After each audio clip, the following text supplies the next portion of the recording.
bem-vindos a mais um episódio do ASP Talks, podcast da ASP. Meu nome é Rogério Tucci, hoje eu tenho o prazer de receber aqui comigo dois convidados. Primeiramente a doutora Nádia Raquerotti, advogada, especialista em propriedade intelectual, contratos, direito digital, proteção de dados, professora convidada para algumas faculdades. Nádia, é um prazer recebê-la, muito obrigado por ter aceito o nosso convite.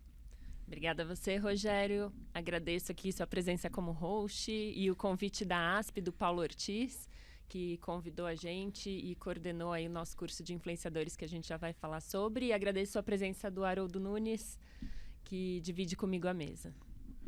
Obrigado. Vou apresentar também o Dr. Haroldo Nunes, advogado, especialista em direito processual civil, atuante no setor de varejo, professor convidado também desses segmentos. Haroldo, prazer recebê-lo. Muito obrigado por ter aceito o nosso convite. Todo meu, querido Rogério. Muito bom estar aqui de volta na casa, né? Que reúne advogados de São Paulo, mas a gente sabe que na prática do Brasil inteiro, né? E gente até de fora. Então, é isso muito mesmo. Legal falar aqui para vocês, dividir um pouquinho da nossa trajetória, conhecimento. Obrigado demais pelo convite. Paulo Ortiz também, Rogério. Então, um grande abraço a todos. Que ótimo. Bom, e o tema da nossa conversa de hoje é influenciadores digitais, seus desafios jurídicos. Tema esse que nesse ano de 2024 já foi central em eventos coordenados por vocês. Vocês coordenaram o curso aqui na ASP? Sim, eu coordenei o curso aqui na ASP. Se você quiser, a gente pode falar um pouco Claro, sobre ele claro. também. É um curso que está sendo lançado agora esse mês de novembro. Ah, o EAD. O EAD. O outro evento não foi de vocês? Teve um outro evento na Alameda Santos também. Isso. Que foi um evento para 140 pessoas Esse e também ficou gravado, disponível aí para os assinantes da ASP. Que legal. E nesse mês de novembro vai ser lançado um EAD sobre influenciadores digitais. Exato. Curso completo, com vários aspectos. Isso. É um curso bem interessante porque ele fala do mercado da assessoria jurídica para influenciadores e, na verdade, como são muitos temas, nós tivemos que dividir em parte 1 e parte 2. Entendi. Então, quem tiver interesse sobre mais algum tema específico pode adquirir um deles ou, melhor dos mundos, adquirir os dois para entender desse mercado aí na totalidade. Então, ele aborda questões como assessoria jurídica para influenciadores, assuntos desde propriedade intelectual, contratos, LGPD, herança digital, que é um assunto novo, interessantíssimo também, e com especialistas dos temas. Incidentes nas redes sociais, promoções comerciais, liberdade de expressão. Nossa, tá muito Bastante coisa. rico. Que legal. Já fica aí o convite para o nosso associado nas nossas plataformas acessar o EAD que vai ser disponibilizado em breve. Mas, bom, começar a nossa conversa com uma pergunta mais genérica.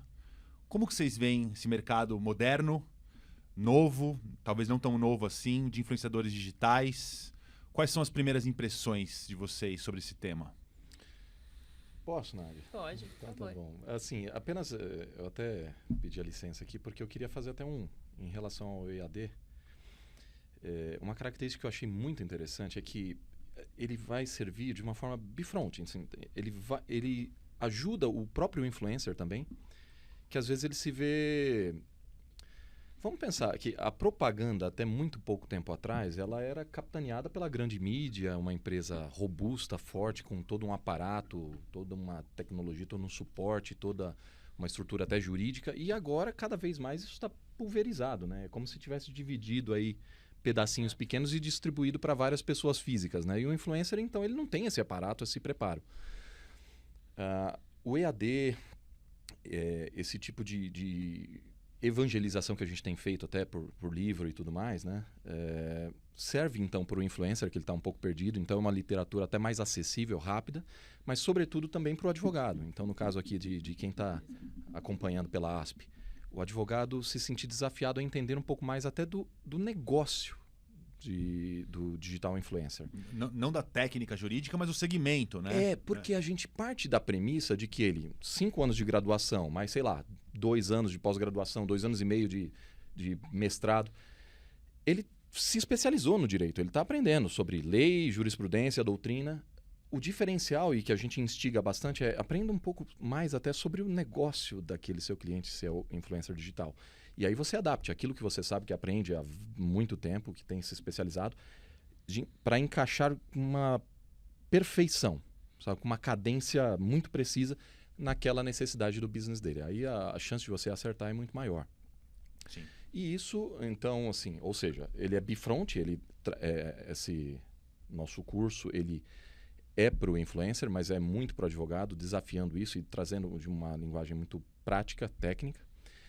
Mas a ideia é, então, e aí já entra na sua pergunta, que é o quê? De gente ir acompanhando as mudanças. Então, quanto mais você está próximo do business do seu cliente, quanto mais você se informa daquilo que é a tendência do mercado, menos atrasado, menos dificuldade de criar estratégias jurídicas, você tem uma vantagem competitiva, digamos assim.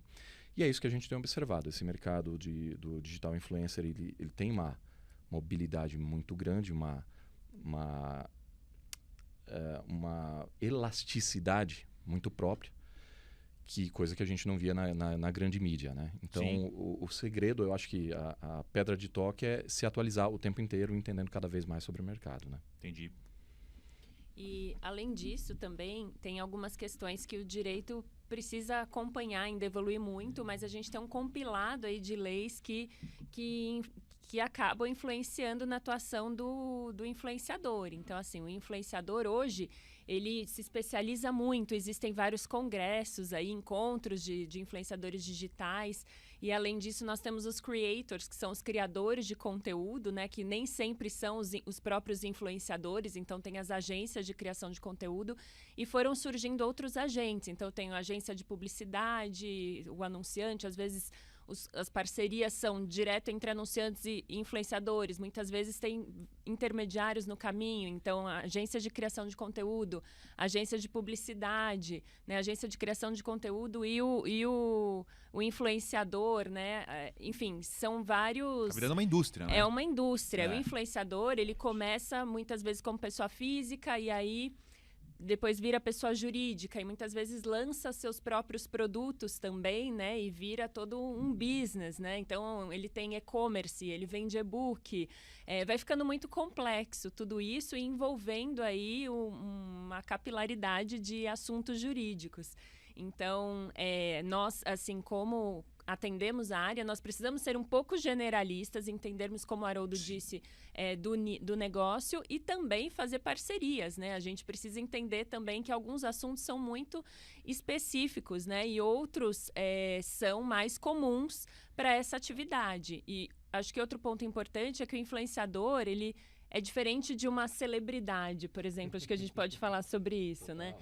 Muitas vezes a celebridade ela pode ser influenciador, o influenciador pode ser uma celebridade, mas a celebridade tradicional, um ator de TV, um cantor famoso, nem sempre ele quer ser um influenciador. Muitas vezes sim, né, para conseguir ganhar mais dinheiro, monetizar mais sua atividade, mas outras vezes não. Ele quer manter sua vida privada, ele não quer falar sobre a vida dele, o dia a dia, por questões de segurança ou porque, enfim, ele só quer expor o trabalho dele nas redes sociais ou não quer ter redes sociais. Tem alguns aí que nem têm redes sociais, ou escolher a dedo o que ele vai postar, né, e não fazer postagens recorrentes. Então, é muito diferente desse mercado tradicional. Isso reflete também nas consultas jurídicas, Claro. né? A gente precisa entender esse ponto de vista para poder atender melhor esse cliente.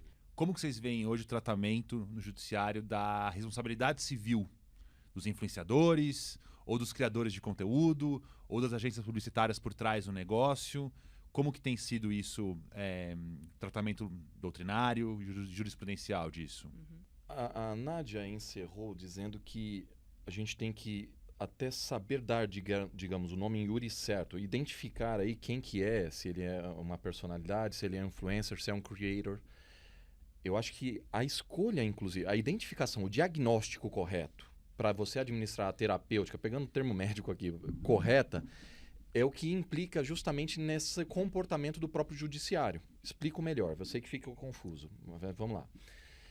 Imagine, por exemplo, que eu tenho um influencer que ele se vende como tal, entende como tal, mas no fim das contas você identifica que ele quer muito mais vender a boa imagem dele para uma marca, para que a marca utilize essa boa marca dele, essa boa imagem, do que propriamente vestir como alguém que é um embaixador que está lá divulgando e falando, compre esse produto. Então, vamos dizer que você, sei lá, é um atleta e você quer usar suplementos e aí você encontra até na loja lá um banner que tem um influencer tal e tem a imagem dele.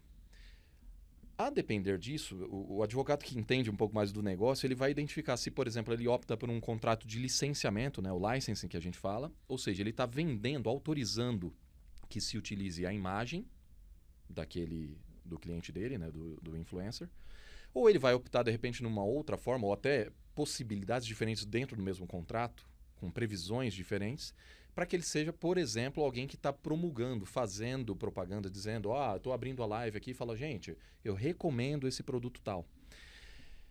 O que não pode haver de jeito nenhum é uma confusão. O advogado que não entendeu muito bem isso e faz um contrato que acaba sendo genérico, não prevê isso ou as consequências. Uma vez que ele tem um comprometimento maior, ele faz, por exemplo, uma propaganda, ele está colocando, digamos, em risco maior, ele está chancelando aquele produto, ele tem responsabilidades a mais, deve ser remunerado a mais por isso e deve exigir garantias a mais também por isso, do ponto de vista contratual. O problema que não pode acontecer é ele achar que está diante de um cenário e está diante de outro. Se, por exemplo, ele vendeu a imagem dele e houve um vício, por exemplo, de consumo, algum problema de defeito até, ele tem uma garantia muito maior para defender-se disso. Ele pode até emitir uma nota de repúdio, por exemplo, falar, olha, eu não coaduno com esse comportamento da marca, da empresa, assim, assim, assim, assado. Fica tanto mais difícil ele fazer isso a partir do momento que semana passada ele estava avalizando, falando, olha, essa é a melhor marca, é assim, eu utilizo. Então são essas nuances que parecem muito sutis, mas o advogado realmente ele tem na responsabilidade. Não tenho dúvida. Exato. E a doutrina, assim como a jurisprudência, eles têm alguns entendimentos divergentes. Então, assim, existe a responsabilidade subjetiva, precisa de culpa ou dolo. Não, o anunciante é totalmente responsável, né, dependendo da parceria. Acho que tem que analisar caso a caso, mas existe aí uma corrente forte dizendo que a responsabilidade ela deve ser objetiva, porque nesse caso o influenciador pode ser comparado a um fornecedor, né, fornecedor por equiparação, e objetiva e solidária, inclusive, né? Então, dependendo de como é feito esse anúncio, o influenciador ele tem um poder grande de persuasão com a sua audiência, então ele está todo dia lá, por exemplo, falando sobre o mesmo produto, incorporando nas suas atividades diárias e mostrando isso para os seus seguidores, enfim, e ele gera um convencimento. Em vários casos, a gente vê em publicidades, por exemplo, no Instagram, as pessoas perguntam sobre o produto, como que é a embalagem, é fácil de abrir, por exemplo, produto de beleza, essa base é líquida ou não sei o quê, e a pessoa vai fornecendo informações. Então, ela tem uma maior responsabilidade, né, na maneira que ela se envolve mais com a publicidade desse produto, né? E com seus seguidores. Então, ela está cumprindo, nesse caso, ela está cumprindo com a clareza dos produtos, né? Ela está cumprindo com o dever aí de transparência com os consumidores. Informação. Entendeu? Então, ela tem uma participação, dependendo do caso. É como o Haroldo disse, né? Se ela é contratada, por exemplo, para ser modelo de uma campanha, é diferente. É embaixador da marca, como funciona? Ela coloca um link de desconto, né? Então, são graus diferentes de responsabilidade. Na propaganda tradicional, as celebridades não têm tanta responsabilidade assim. Exato. Historicamente, podemos pegar vários casos. Aí...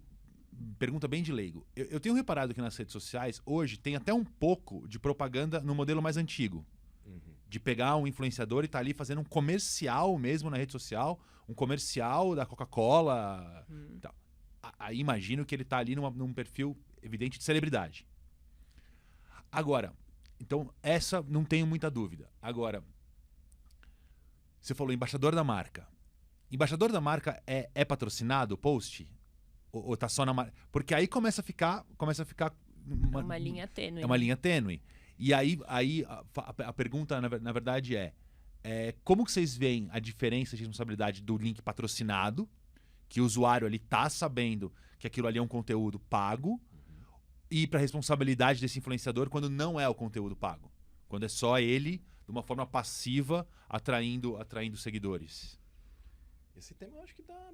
Assim, eu não sei nem se a gente vai ter unanimidade aqui. Eu vou pedir licença para discordar bastante da Nádia, se for o caso. Aliás, Rogério, sendo um pouco indiscreto até, em relação à responsabilidade objetiva que você comentou, o que você acha? Você concorda com isso? Porque assim, eu tenho um posicionamento firme, talvez até um pouco, não muito popular, né? Mas eu não sei. Subjetiva? Você entende que é subjetiva?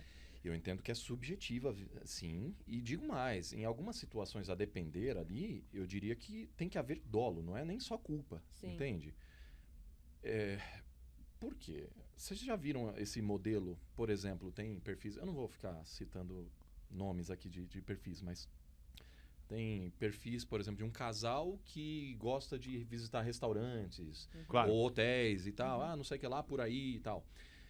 Eles vão lá, a menos que disfarcem muito bem, mas tem muito mais uma característica de consumidor que está compartilhando a experiência, entende? Com certeza. Do que de Sim. necessariamente um influencer. Até porque, a depender da situação, ele beira aquilo que o pessoal chama de desinfluencer, né? É o cara que tem uma experiência negativa e ele vai reportar isso também. Tem alguns perfis que são Que negativos, fazem né? isso, Que são exato. famosos por serem negativos, né? Exato. E tem uns que são maldosos também, Sim. que é quase que uma extorsão. Falar, você não quer que eu fale mal? Eu tenho seguidor pra caramba. Você não quer que eu fale mal de você? Paga aqui. Mas aí é até um tanto amoral. Mas assim, esse pessoal tá lá visitando e contando a experiência real. Falar em responsabilidade desses caras por causa de vício de consumo do consumidor que foi lá e que se intoxicou. É muito longe. Não, sim, sim. Parece estar muito longe. Concordo, tem que ter uma avaliação caso a caso de como é feita essa propaganda, né? Se é de uma maneira repetitiva e como que é essa parceria dele, quais são as responsabilidades. Isso tem que ser muito trabalhado no momento da contratação. Né? Isso é importante falar, porque em geral eles recebem um briefing, né, de como vai ser a campanha, e aí com o jurídico, né, são discutidas as responsabilidades, isso vai ser tratado no momento do contrato.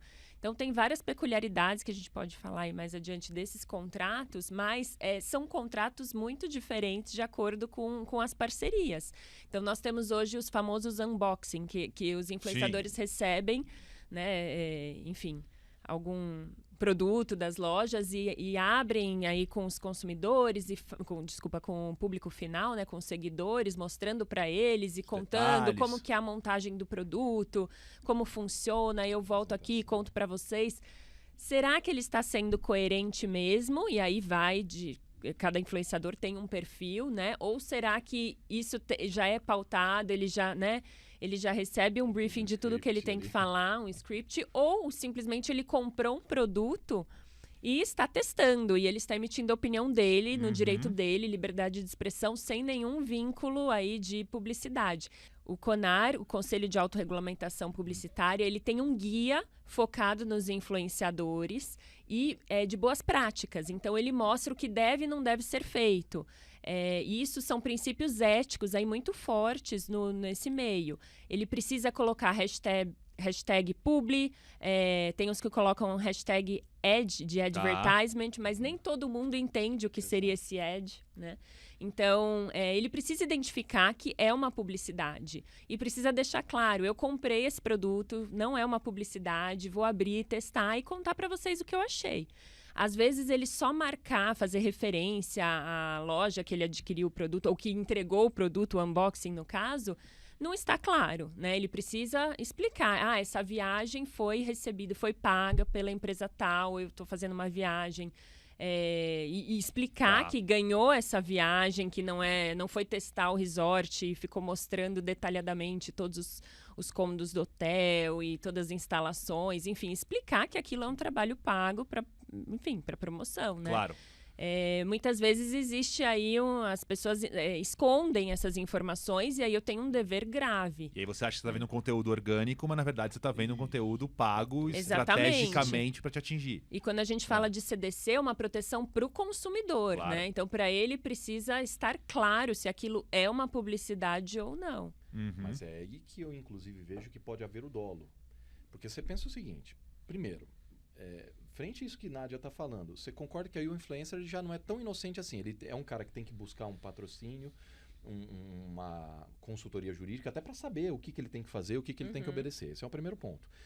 Segundo, se a gente pensar, por exemplo, o princípio da reserva mental, ele finge que recebeu aquilo, tem todo um mise-en-scène ali, que ele recebe um produto, fala, nossa, que surpresa, recebi aqui esse produto assim, deixa eu ver o que é.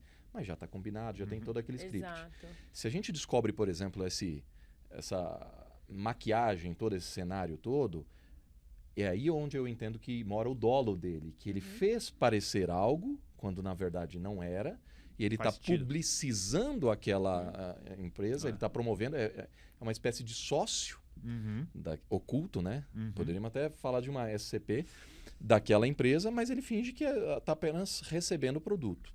É aí onde eu acho que existe um certo dolo, e aí a responsabilização é outra. Mas, no geral, quando ele é realmente um consumidor que recebeu ali, ou seja, aquilo que ele está reproduzindo é verdadeiro, falar que esse cara tem responsabilidade, para mim, objetiva, para mim, é perigosíssimo. É um desestímulo eu concordo. a categoria do influencer digital. A gente trouxe aqui o que a doutrina e a jurisprudência falam sobre o assunto, mas eu concordo, acho que tem que ser avaliado caso a caso. Muitas vezes o magistrado ele não tem esse entendimento aprofundado, né? Então, não pode ser generalizada, sempre responsabilidade objetiva e solidária, né? Eu lembrei agora eu ouvi ontem uma postagem, uns stories aí de uma influenciadora conhecida de moda, e ela fez uma provocação para as marcas que eu achei bem interessante. Ela falou que muitas vezes ela tem esses recebidos e ela se sente na obrigação de retribuir, de postar, né, mostrando que ela recebeu aquela roupa, aquele acessório, mas que muitas vezes não tem nada a ver com ela. E ela fala, às vezes são até pessoas conhecidas, né? Porque, enfim, ela atua no ramo aí de moda. Tá. E ela se sente na obrigação. Então, ela fala que as marcas deveriam repensar essa questão de simplesmente enviar aí produtos para as pessoas postarem, porque muitas vezes não conversa com aquele público, não tem nada a ver com a pessoa, ela agradece e marca aquela marca, né? Não é uma publicidade, ela foi um recebido dela, mas isso também traz uma responsabilidade. Né? Então, achei interessante isso. Ela falou, acho que as marcas deveriam repensar em como fazer essa aproximação de uma outra maneira com os seguidores, com os influenciadores, né? Conversar sobre a marca, explicar a estratégia, como é feita, né? Às vezes a influenciadora trabalha com um público que gosta de orgânico, de vegano, de nanana, e ela recebe um produto que não tem nada a ver. Pacote de bacon lá, né? Exato, é diferente ela vai visitar a fábrica, conhecer, né, saber como é feito o processo, e ela passa a ter uma admiração pela marca, e daí ela vai divulgar com muito mais vontade, empenho, né, dedicação, enfim. Mas é também um cuidado que eu acho que o próprio influencer tem que ter, né? Exato. Do tipo, mandar uma cartinha em particular para a marca, falar obrigado pelo recebido, ok, mas não faz sentido com o meu público, com aquele que eu tenho conquistado, eu divulgar uma marca dessa, ainda que seja um mero agradecimento. Exato. Eu acho que é ruim para mim, né, pela marca que eu estou construindo, e também até para vocês.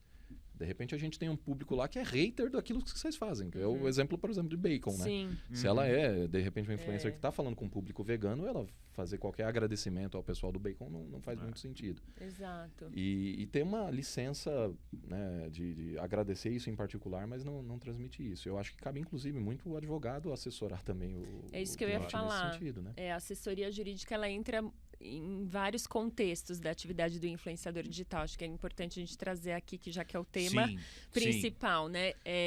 Tem a parte preventiva, que é muito importante. As cláusulas contratuais, né?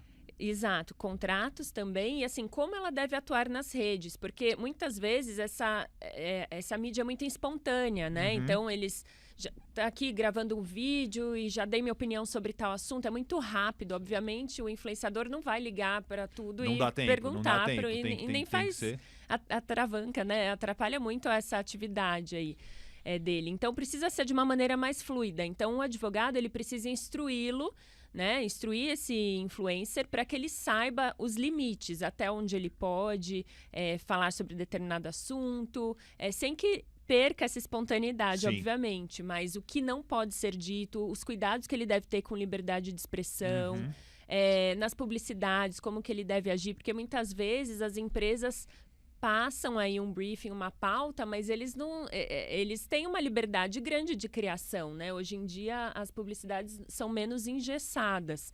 Antes tinha leia o roteiro, Claro. grave em estúdio, né? E você tinha que seguir aquilo. Hoje não, as marcas gostam que os influencers criem, e isso traz a questão de direitos autorais também para os influenciadores.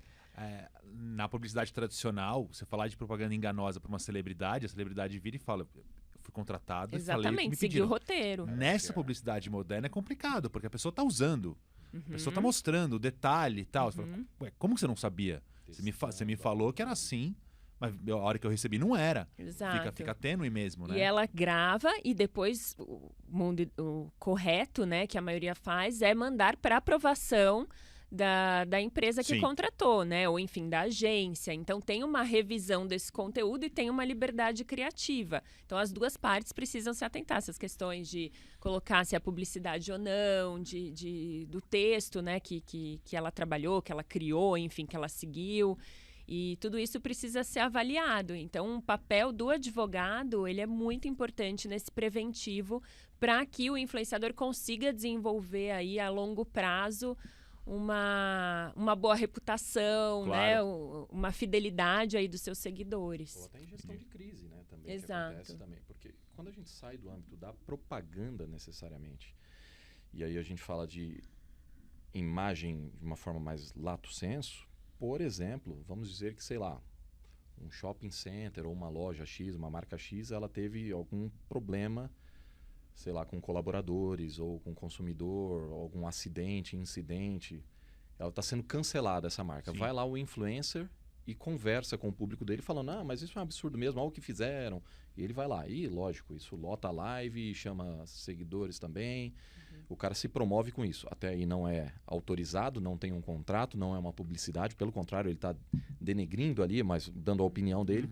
E descobre-se depois que o influencer, por exemplo, colocou os pés pelas mãos. Ele errou, ele entendeu uma coisa e não tinha absolutamente nada a ver. E a responsabilidade que ele tem em relação àquela marca que ele fez um comentário deletério. A responsabilidade penal. Ele, como pessoa física, um influencer lá, que está até crescendo, ok, mas ele é pequenininho, dependendo dos casos. Contra uma marca que ele gerou ali um dano.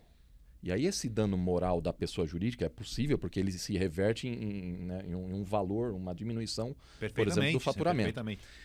Será que ele tem condições de poder pagar isso? Entende? De ressarcir isso? Pode quebrar o cara. Então, assim, o advogado ele vem muito antes até de qualquer coisa. Você falou, cláusulas contratuais. Muito antes de contrato. Não existe contrato. Responsabilidade aquiliana, mas eu já tenho que ir explicando. Fala, cara, se você fizer isso, você tem esse problema.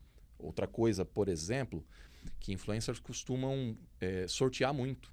Você vê aqueles sorteios no Instagram, para os seguidores, que se você seguir aqui, curtir ali, ou postar, faz um comentário, todos esses que cumprem esses requisitos vão ser... Tem alguma regulação disso? Tem. E a mesma regulação que acontece no físico, há vários anos, desde 1971 precisamente, que é a da Lei de Promoção Comercial, que o nome correto disso é Distribuição Gratuita de Prêmios.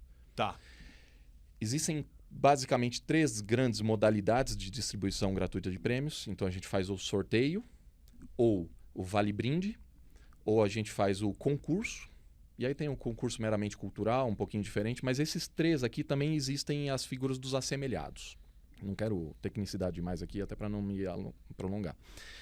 Mas essa legislação de 1971, depois com os decretos, regulamentação esparsa, é o que vige em relação ao influencer também, não muda nada. Então, se eu sou um shopping center, por exemplo, que eu vou premiar, vou sortear, sei lá, uma BMW no final do ano.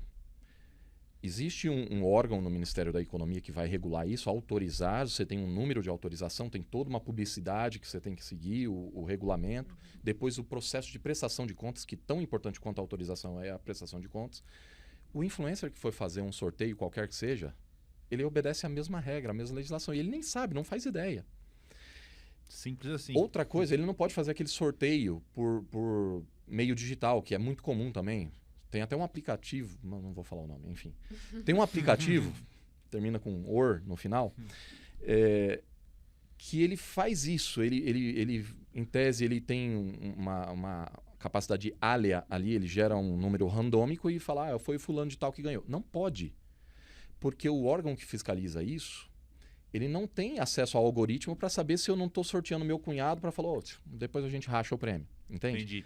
Então tem toda uma publicidade, uma regulamentação. O advogado que trabalha nisso faz esse processo, tem a regularização, ele faz isso... Aliás, até nos bastidores a gente estava conversando, eu trabalho muito para shopping center porque a gente faz esse tipo de trabalho.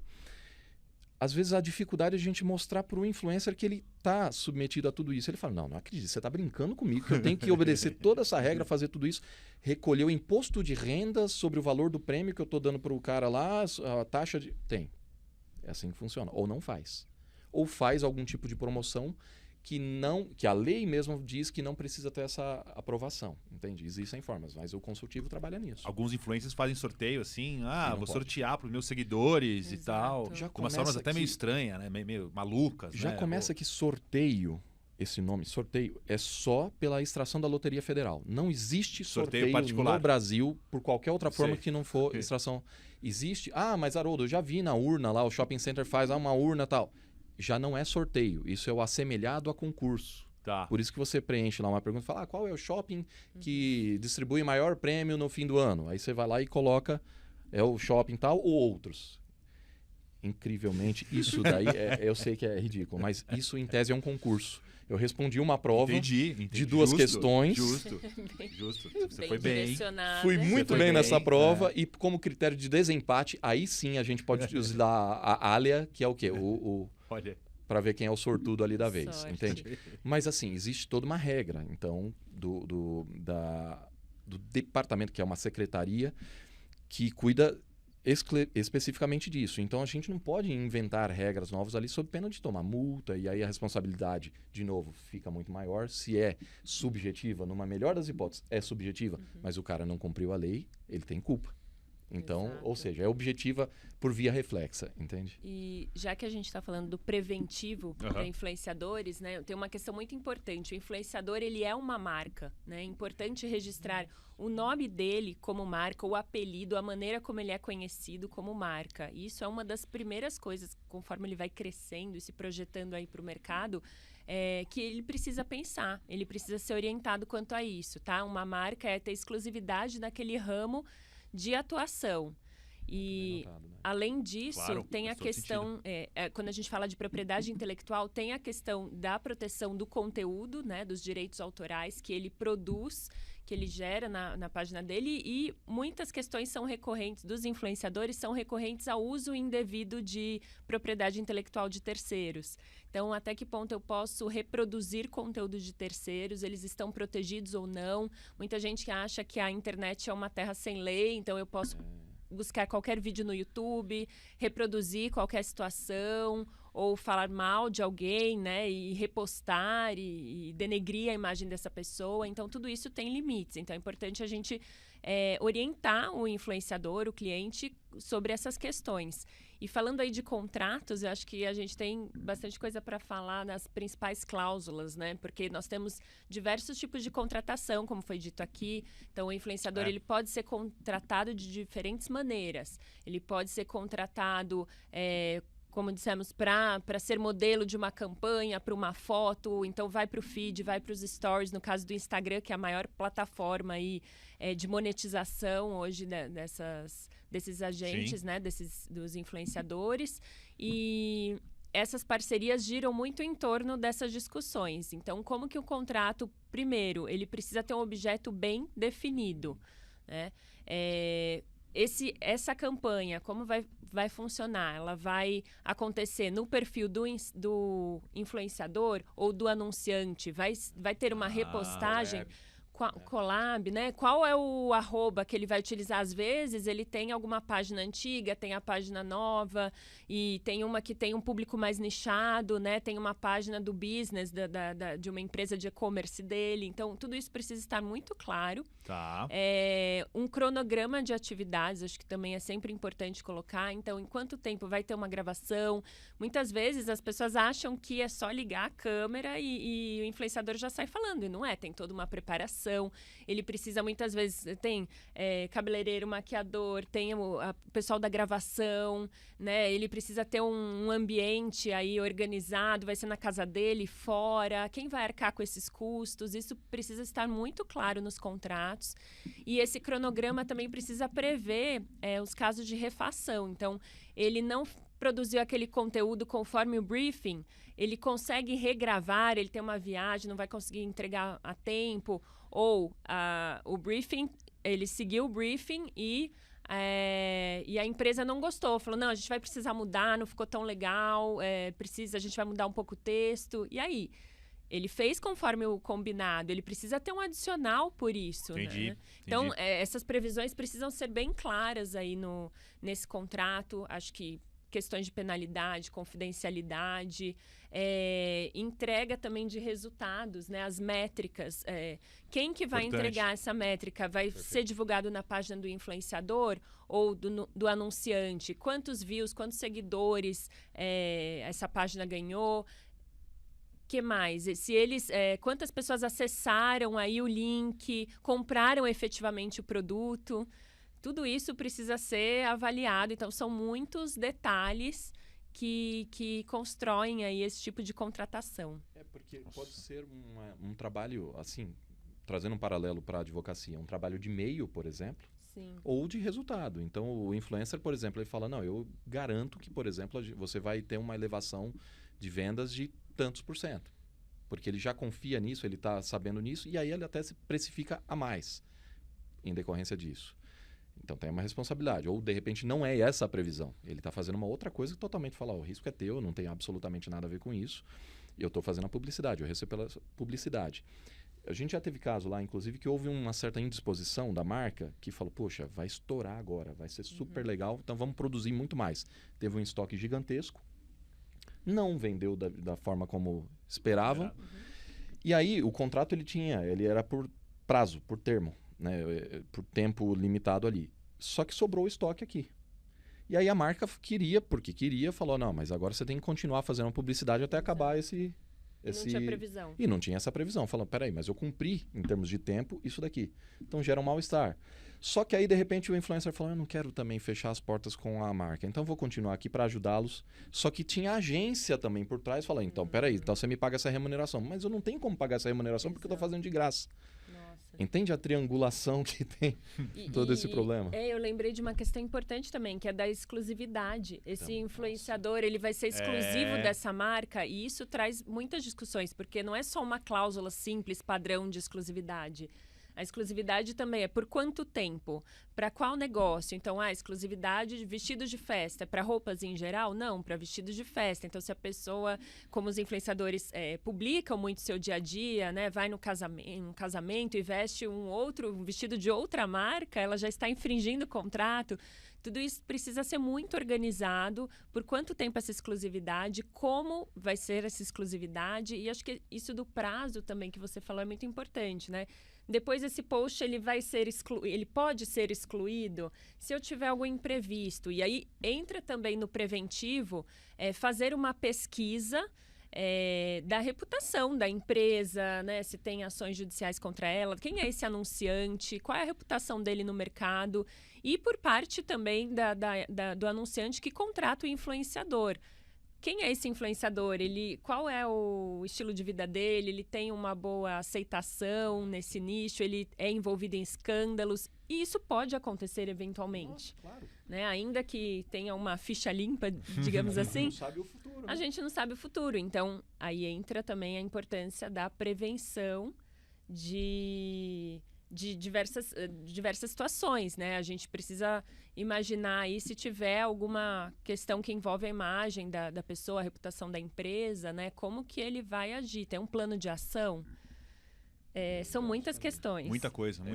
A gente teve um caso lá que gerou até bastante polêmica internamente até, porque a gente tinha colocado uma cláusula, estávamos nesse caso pela marca. A gente tinha colocado uma cláusula no contrato com o influencer e que ele estava obstado depois de até, eu acho que 2 anos, 3 anos, de falar de forma deletéria, depreciativa em relação à marca. E aí eu digo que gera uma certa discussão, uma polêmica, por quê? Porque o pessoal fala, peraí, mas para você dar até um pouco mais de poder ou fidedignidade ao discurso do próprio influencer, você tem que dar a liberdade dele ser isento e ele poder falar o que ele pensa realmente.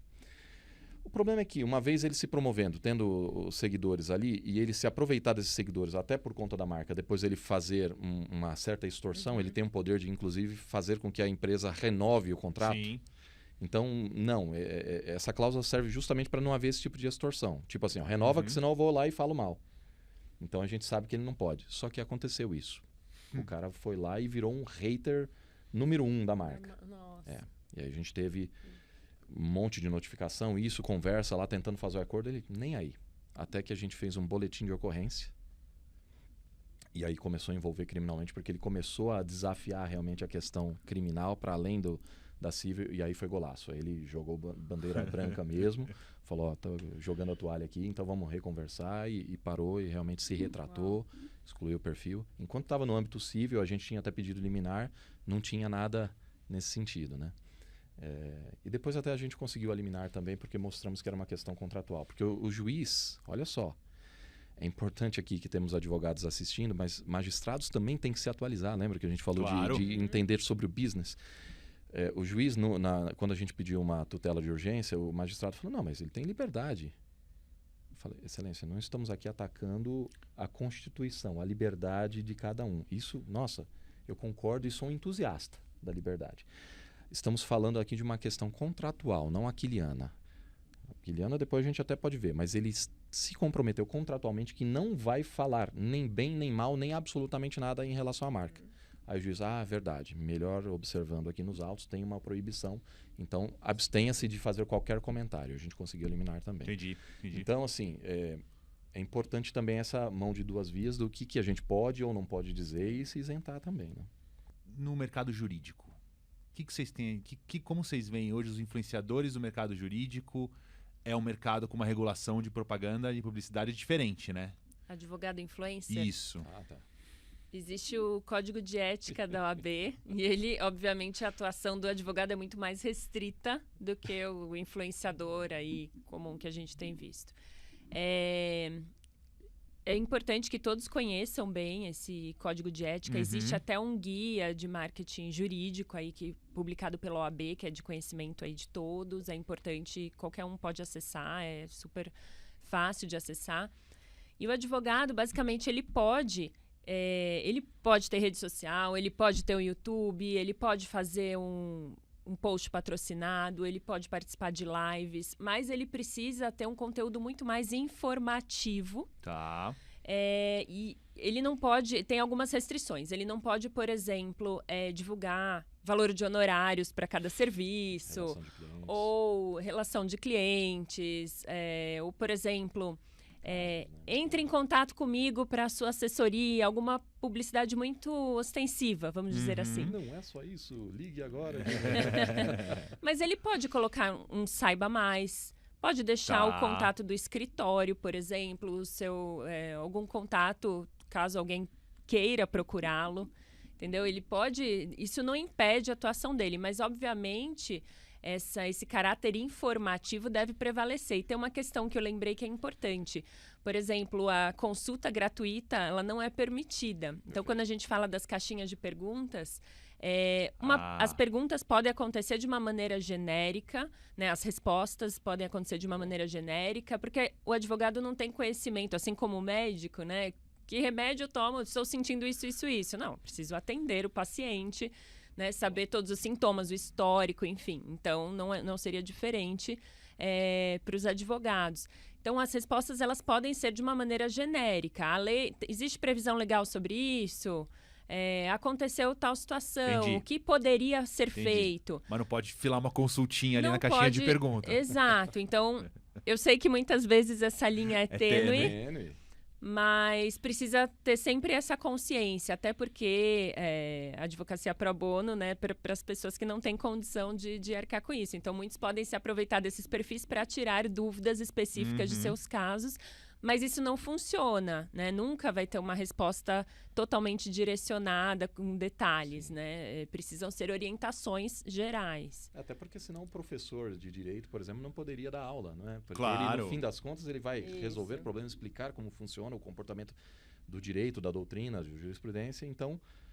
mas não é isso, ele não está resolvendo um caso específico do fulano de tal, elaborando uma estratégia, então realmente é diferente a caixinha de pergunta de uma consultoria. Lógico, se for uma pergunta muito específica, falar, eu tenho esse caso assim, faço assim, como que eu faço? Aí começa a namorar com a possibilidade de ser realmente uma consultoria, alguma coisa do tipo. Claro. Agora, complementando também o que a Nádia, quase nem dá espaço para complementar, ela foi extremamente feliz ali no que ela disse em relação ao advogado TikToker, né? Então tem que tomar cuidado em relação a isso, mas eu só faria um adendo, porque existe, por exemplo, o Haroldo pai, o Haroldo ciclista, o Haroldo advogado, existe o Haroldo que aprecia vinhos. Então são figuras diferentes e que é advogado. O que impede que de repente eu esteja ali falando sobre vinho? Um Haroldo sommelier amador, por exemplo. E eu tenho um canal, eu sou influencer falando de vinho, de repente com pouca propriedade, mas com muito gosto pela coisa. Como que a OAB teria atuação para dizer, não, você não pode ser advogado, uma vez sendo advogado você jamais vai poder ser um influencer falando, você não pode ser um TikToker, não pode fazer dancinhas, se me caísse na telha de fazer um negócio desse. Então eu entendo que assim, a proibição, o alcance da OAB é naquele Haroldo que é advogado. Exato. Sim. Isso naturalmente vai recrutar mais pessoas como seguidores ou serem um influenciador, sim. E que por via de consequência traz até um benefício talvez reflexo para o meu escritório, pode até trazer? Pode ser, não é o intuito, mas de repente pode até trazer. Você começar a ter clientes que são apreciadores de vinho, mas fala, pô, o Haroldo é um cara que eu gosto, eu sigo, tal, não sei o que lá, vou contratá-lo como advogado para o meu caso. Isso acontece também, eu não estou aqui, pelo amor de Deus, tentando dar uma dica para as pessoas burlarem. Entendi. É um processo natural, é um né? processo De natural, identificação, confiança, exato. Longe de querer falar, não, pegou uma brecha na lei. Não, mas assim... para que a gente também não fique pensando, a legislação é muito protetiva da OAB, em outros lugares, nos Estados Unidos, por exemplo, é assim e tal. Não estou nem criticando, mas eu digo, ela nem é tão protetiva, ou seja, o gigante, o monstro, nem é tão grande assim quanto às vezes a gente pinta. Você tem liberdade, sim. Você tem vários espectros ou aspectos da sua vida que vão além de ser um advogado, entende? Isso não há limitação. Até porque a gente tem vários casos de advogados, por exemplo, Clube do Livro, né? Que gostam de ler e tem um Clube do Livro e discutem assuntos diversos. E muitas vezes os clientes chegam por meio dessas outras frentes. Sim, é natural. Né? Cria uma afinidade, conhece nos encontros, assim como os apreciadores de vinho, por exemplo. Isso acho que é um processo natural. Para mais conteúdo, tem o livro aqui coordenado pela Nádia. De quando é esse livro, Nádia? Esse livro foi lançado ano passado. Que legal. Final do ano passado. Vários artigos, vários autores, né? Ali eu estou falando também sobre promoção comercial. O Haroldo, eu estou vendo aqui atrás, o Haroldo também é autor. Sim. Que legal. Então, livro dos dois aqui. Muito obrigado. Queria agradecer, a conversa foi ótima. Uma nota final antes da gente encerrar. O mercado de influência tem crescido aí exponencialmente e nos próximos anos não vai ser diferente. Acho que o advogado que trabalha com influenciadores, ele precisa estar sempre atualizado com relação ao mercado e às práticas jurídicas, conhecer bem os termos e condições de uso das plataformas, isso é importante dizer. As novas formas de atuação das plataformas também, porque esse mercado é dinâmico, então hoje a gente tem vídeos rápidos, posts mostrando bem a imagem do influenciador, né, expondo aí diversos direitos, mas assim, as formas de apresentação vão mudando, vão se modificando. Aí hoje nós temos também influenciadores feitos por inteligência artificial, né, exemplo a Lu do Magalu, que tem milhões aí de seguidores. Verdade. É um assunto também que daria um podcast para a gente falar, então... vários assuntos do direito estão interligados aí na atuação dos influenciadores. É importante que o advogado que queira seguir essa área, que se interesse por essa área, esteja sempre atualizado com o que acontece aí no mundo da tecnologia, na atuação dos influenciadores e na área jurídica, né? Todas as atualizações aí legislativas que têm acontecido nos últimos anos. Certa vez um jornalista famoso ele falou o seguinte: se eu pudesse te dar um único conselho na vida, eu diria, use protetor solar. Acho que Pedro Bial que falou isso. Se eu parafrasear, então, eu quiser dar um conselho aqui de tudo, que eu acho que é uma recomendação que vale para toda situação, e isso não só para quem advoga para o digital influencer, mas eu diria que em qualquer área. Entenda um pouco mais do business do seu cliente. Pesquise mais sobre o negócio dele. Aprenda mais. É de presunção quase que absoluta de que os advogados, eles sabem de direito, sabem de doutrina, sabem de jurisprudência. Você entendendo aqui, você tem um diferencial, porque você adapta melhor aquilo que a gente aprendeu nos livros para a realidade do cliente. Você tem melhores soluções.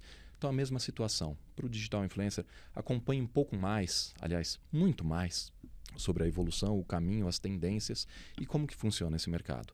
Não tenho dúvida que com aquele direito que você já conhece, você vai aplicar muito melhor soluções e consultoria e técnicas e consultoria preventiva principalmente, mas você vai evitar que ele tenha problemas de uma forma muito mais específica, muito mais feliz, muito mais didática.